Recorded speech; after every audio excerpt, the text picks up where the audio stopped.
Dans le village de Toukou, le silence ne régnait jamais chez le riche marchand Alassane. On y entendait soit le rire de ses deux premiers enfants, Kader et Sali, soit les cris de sa seconde épouse, Zalissa. Depuis la mort de la première femme d'Alassane, Zalissa régnait sur la concession. Mais son cœur était comme le charbon. Elle ne supportait pas de voir Kader et Sali briller à l'école, tandis que son propre fils, gâté et paresseux, préférait chasser les lézards plutôt que d'ouvrir un livre. La méchanceté commença par des petites choses. Zalissa réveillait les orphelins à 4 heures du matin pour piler le mil, alors que le froid piquait encore la peau. Il devait puiser l'eau au marigot lointain pendant que son fils dormait. À table, Kader et Sali n'avaient droit qu'à la croûte du fond du marmite, ce riz brûlé et sans viande, alors que Zalissa servait de généreux morceaux de poulet à son enfant. Malgré la faim et la fatigue, les deux orphelins restaient les meilleurs élèves du village.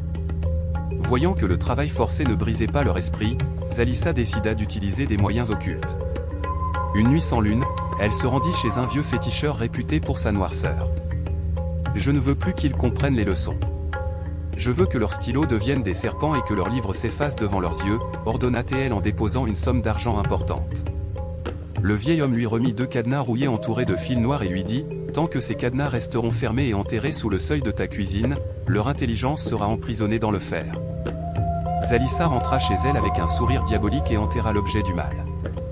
Le changement fut immédiat. Kader, qui récitait ses leçons avec aisance, se mit à bégayer. Sali, la reine des mathématiques, ne voyait plus que des taches noires sur ses copies. Le père, trompé par les mensonges de Zalissa qui lui répétait que ses enfants étaient devenus des « bons à rien », finit par les retirer de l'école pour en faire des bergers. Mais une nuit, alors qu'ils pleuraient près de la tombe de leur mère, un oiseau au plumage blanc se posa sur une branche. L'oiseau laissa tomber une plume qui pointa vers la cuisine de Zalissa. Une voix douce, portée par le vent, murmura « Ce qui est caché dans le sol doit être rendu au feu ». Kader et Sali, portés par un courage nouveau, attendirent que Zalissa soit au marché.